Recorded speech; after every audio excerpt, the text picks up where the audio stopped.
Svi su zaprepašćeni nakon što čuju Berfin kako izgovara da je ona kriva za sve. U tom trenutku silazi Cheida te pita šta se dešava. Hatcher sa suzama u očima govori pred svima da je tako moralo da se desi, jer se nikada ne bi rešili Adnana, koji je dugo bio veliki problem za njihovu porodicu. Berfin izlazi napolje, a Akif ide za njom, moleći je da ga sasluša i da se njegova ljubav nije ugasila, te da je pored toga razume, jer taj čovjek i zaslužuje takvu sudbinu. Berfin mu govori da joj je drago što postoji, ali da nju nije upoznao, nikada ne bi prošao kroz ovakve stvari, stoga joj je žao. Hatcher i Tarik govore Baranu, koji je u šoku nakon što je ovo čuo, da je Berfin 1,5 dana bila u mentalnoj ustanovi i da je jedva progurala sve ovo i da su zato krili istinu svo ovo vreme. Baran odlazi u kancelariju da razmisli o svemu, a žene u dnevnom boravku se skupljaju. Čak i Cheida, koja nikada nije imala srca za Berfin, se saoseća sa njom i pruža joj podršku da prebrodi sva ova teška vremena. Azade pred svima govori da ona nije oterala Hatcher, ništa se od ovog ne bi desilo. Baran je u kancelariji sa Kudretom i Akifom i njih trojica pričaju o ovoj temi. Baranu je stalno u glavi to šta će se desiti kada se istina otkrije, jer se uvek otkrije na kraju. Svi imaju u obziru to da moraju zaštititi Berfin, ali realnost je drugačija. Nešto kasnije Dylan dolazi kod Barana i govori mu da ne sme da oda Berfin, jer ona to ne zaslužuje. Ta devojka će provesti godine u zatvoru, a pre toga je proživela pakao. Baran kasnije priča sa Berfin, pitajući je da mu otkrije nešto više o tome, jer to nije mogla sama učiniti. Tada se pojavljuje Tarik i govori Baranu da ne uznemirava više Berfin, te ona tada izlazi iz kancelarije. Uveče, Cheida zove Dylan da dođe u njenu sobu i moli je da popriča sa Baranom, da ih ne isteraju iz vile, jer je situacija jako teška, a Dylan joj obećava da će popričati. Sutradan ujutru na hodniku se sreću Baran i Kudret. Kudret govori Baranu da Tufan nije pobegao za Gruziju i da se nalazi u Istanbulu. Baran poteže sve veze da što pre pronađu neki korak ka njemu, jer će onda cela istina izaći na videlo. Baran kasnije odlazi da popriča sa Berfin nasamo, ali tu dolazi i Dylan. Berfin govori sve kako je bilo, a i to da su Tarik i Hatcher učestvovali u tome kako bi je sačuvali. Sve to čuje Hatcher i odlučuje se za jedan zao korak, a to je da nazove policiju i prijavi svoju ćerku, ali da krivicu za informaciju prebaci na nekog drugog. Akif dolazi kod Barana u kancelariju i govori da je policija trenutno na putu ka ovamo, jer je neko prijavio Berfin za ovaj slučaj.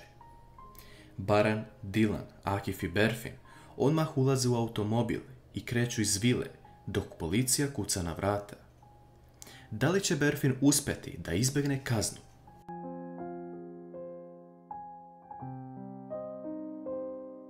Policija odlazi praznih ruku, a Baran, Dylan, Akif i Berfin staju pored puta i Akif saopštava Berfin da ju je prijavila njena majka Hatcher. Nad Berfin vlada još veća tuga, jer i one koje je imala u sebe sada je napuštaju. Baran je pripremio plan da sakriju Berfin na neko vreme kod Akifa u kuću, te njih dvoje odlaze zajedno, a Baran i Dylan se vraćaju u vilu da vide šta se dešava. U međuvremenu, Tarik i Hatcher razgovaraju u Baranovoj kancelariji i Tarik viče na nju, govoreći kako je mogla to da uradi Berfin.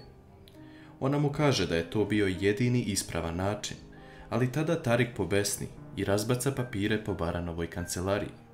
Međutim, to nije bio problem. Juče kada su svi bili u šoku, Miran je doneo papir na kome je Ismetov dosije i stavio ga je na Baranov sto. Tarik je, ne znajući, i taj papir bacio sa Baranovog stola i nadamo se da će ga Baran vidjeti kada se vrati. Po povratku u vilu, Baran sretne Hatcher i govori joj kakva je ona majka da ovo uradi i da će on lično uraditi sve da istina izađe na videlo. Baran ubrzo dobije informaciju da su pronašli adresu gde se nalazi Tufan i on odmah kreće na lice mesta. Ismet vidi da je Baran došao ispred zgrade gde su se on i Tufan povukli i govori mu da ne dolazi ispred, ali bilo je kasno. Baran je već video Tufana kako beži i svi pokušavaju da ga stignu. Baranova ekipa sustiže Tufana i opkoli ga, ali u tom trenutku Tufan biva od strane Ismeta, jer istina ne smije izaći na videlo. Nakon neuspješnog plana, Baran i Dylan odlaze u kancelariju i vide razbacane papire. Dylan u jednom trenutku uzme papir i gleda Miranov crtež, ali Baran vidi da je sa druge strane dosije jednog čovjeka. Oni gledaju u lice i sumnjaju da li je to čovjek koji je oteo Mirana. Baran odmah zove Akifa da se raspita malo više o ovome, a Akif mu šalje poruku da je Ismet izašao par dana pre Miranove otmice. Pošto je kasno uveče, Baran i Dylan čekaju da se Miran probudi i da popričaju sa njim da li je to čovjek o kojem je pričao.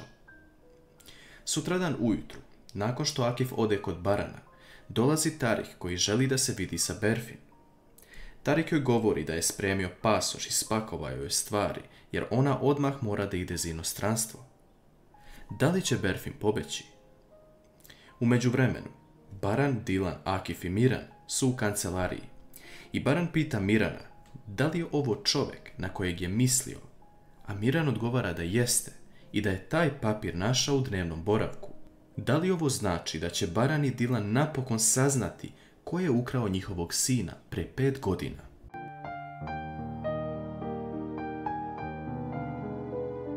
Gledamo do sada najnapetuju epizodu serije Osveta. Nakon što su saznali istinu od Mirana, Baran i Dylan ga pošalju u svoju sobu i Baran tada govori da moraju što pre pronaći Ismeta, ali i Tarika, jer je Tarik sve ovo uradio. S druge strane, Tarik pokušava na sve načine da nagovori Berfin da beži iz zemlje, ali ona mu govori da mora prvo da razmisli neko vrijeme. Baran okuplja i Kudrete i Azade, te im saopštava da postoji velika šansa da je Tarik iza ovoga i da moraju biti na oprezu, ali da ništa ne rade još uvek. Akif dolazi u svoju kuću i tu mu Ajhan govori da je bio Tarik, a tada Akif govori da je Tarik kriv za sve što se desilo Baranu i Dylan. To čuje Berfin i govori da njen brat ne bi nikada tako nešto uradio. Ona ga zove nakon toga i pita da li on ukrao Mirana i hteo da Barana i Dylan. Tarik ćuti i Berfin tada zaključuje da su Tarik i Hačer krivi za sve, te spušta slušalicu. U ovoj epizodi vidimo samo jednu lepu scenu, a to je da Berfin nakon cele ove situacije govori Akifu da ga voli i počinje da plače. Mislimo da se Berfin odlučila na jedan korak, ali ne znamo još uvek koji. U jednom trenutku Baran dobija poziv od Akifa, koji potvrđuje činjenicu da je Tarik kriv za sve i da znaju lokaciju gde je Ismet, te njih dvojica odmah odlaze na lice mesta. Tarik shvata da je Baran sve saznao i odmah zove Hačer da joj saopšti tu vest.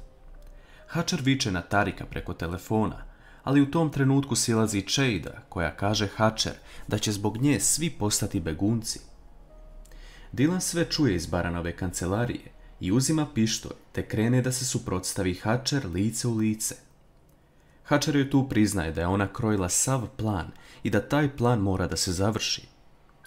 U jednom trenutku Hačer sklanja pištolj iz Dylanine ruke i obe padaju na pod. To sve čuju Azade, Kudret i obezbeđenje, te dolaze na lice mesta i zaključavaju Hačer u sobu. Međutim, Hasibe, kućna pomoćnica, je ostala dužna život Hačer, te odlazi na sprat i odreši ruke Hačer, govoreći da je sada sve na njoj i ne može joj više pomoći. S druge strane, Baran i Akif uhvate Ismeta u jednoj kolibi u šumi i nagovaraju ga da kaže celu istinu. Ismet govori da Tarik samo radi po Hačerinim instrukcijama, te da je ona glavna za sve što se desilo. Nakon toga, Baran zove Dylan na telefon i u posljednjoj rečenici se prekida poziv jer neko puca na Barana. Tu vidimo da je Tarik taj koji puca i beži, ali Baran ga stiže i njih dvojica imaju zadnji kontakt oči u oči. Obojica upere pištolje jedan u drugog, ali u jednom trenutku oni počinju da se guraju i dolazi do konflikta. Hačer se s druge strane oslobađa i uzima nož u ruke, te ubode Dylan koja pada na pod. Kakav će ishod biti nakon ova dva ozbiljna konflikta? Pišite nam u komentare.